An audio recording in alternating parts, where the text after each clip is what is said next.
Selamat datang di channel Ruang Regulasi.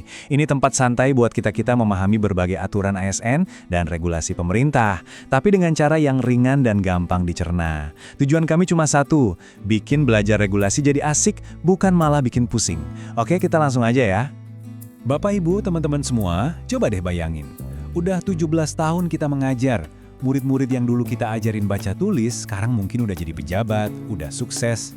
Tapi gurunya masih honorer. Gimana rasanya? Sakit ya?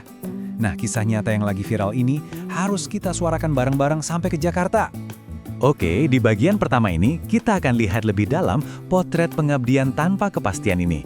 Ini bukan cuma sekedar cerita loh, tapi ini adalah realita. Kisah nyata di balik perjuangan ribuan guru honorer di seluruh pelosok negeri. Yuk kita kenalan sama Ibu Rini Rahimah. Kisah beliau ini yang kita angkat sekarang sebenarnya jadi cerminan bagi ribuan bahkan mungkin ratusan ribu guru honorer lain yang ada di garda terdepan pendidikan kita. Mereka yang mengabdi dalam diam. 17 tahun. Coba deh kita resapi dulu angka ini. Ini bukan waktu yang sebentar. Hampir 2 dekade beliau mendedikasikan hidupnya buat mencerdaskan anak-anak bangsa. Tapi ironisnya, status dan masa depannya sendiri justru nggak kunjung pasti. Dan ini dia inti masalahnya. Apa yang disampaikan Bu Rini ini bukan lagi sekedar permintaan, tapi udah jadi sebuah tuntutan akan keadilan. Sebuah harapan yang tulus banget supaya pengabdian yang panjang ini akhirnya dihargai. Bukan cuma pakai ucapan terima kasih, tapi lewat kebijakan yang nyata dari negara. Nah, sekarang kita masuk ke bagian yang paling bikin miris. Kita akan bedah ironi terbesarnya.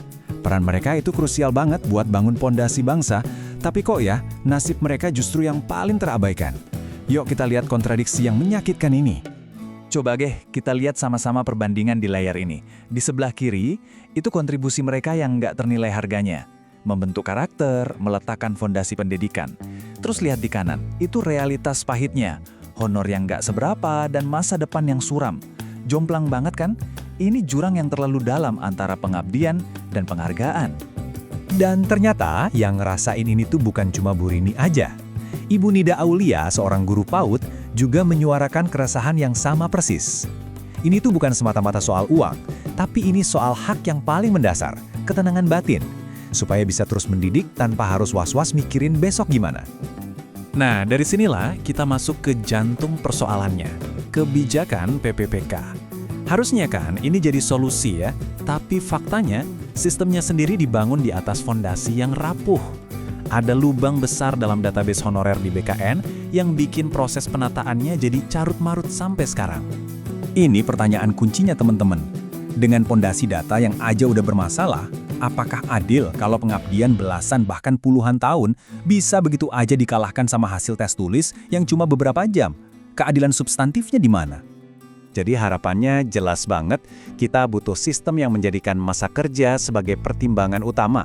Dan ini bukan harapan kosong loh, ini adalah amanat undang-undang. Pasal 66 di UASN 2023 itu tegas banget bilang kalau penataan tenaga non-ASN harus selesai paling lambat Desember 2024. Jadi kalau mengabaikan pengabdian mereka, itu sama saja mengabaikan janji undang-undang. Jadi, penting banget buat kita ingat ya, perjuangan ini tuh jauh lebih besar dari sekedar status para guru. Saat kita membiarkan para pendidik kita hidup dalam ketidakpastian, sebetulnya yang lagi kita pertaruhkan adalah kualitas dan masa depan pendidikan generasi penerus bangsa kita. Oke, setelah kita sama-sama paham akar masalahnya, urgensinya, sekarang mari kita fokus ke hal yang paling penting, solusinya. Apa sih langkah nyata yang bisa kita dorong bersama-sama? Solusinya itu sebetulnya sudah ada di depan mata loh. Jelas banget, bukan dengan bikin aturan baru yang ribet, tapi cukup dengan menegakkan satu prinsip sederhana yang berlandaskan keadilan, hargai pengabdian. Sesimpel itu. Ini dia langkah konkret kita. Kita harus tekan terus pemerintah supaya segera mengeluarkan kebijakan afirmasi masa kerja. Bobot nilai pengabdian harus jauh lebih tinggi daripada nilai tes teknis. Titik, ini bukan soal teknis lagi, ini soal keadilan. Nah sekarang giliran teman-teman semua nih. Coba, tulis di kolom komentar, kakak, bapak, ibu sudah berapa tahun mengabdi. Ayo kita penuhi kolom komentar dengan angka-angka pengabdian kita. Kita tunjukkan ke mereka kalau kita ini banyak dan suara kita satu. Terima kasih banyak ya sudah menyimak bahasan ini sampai akhir.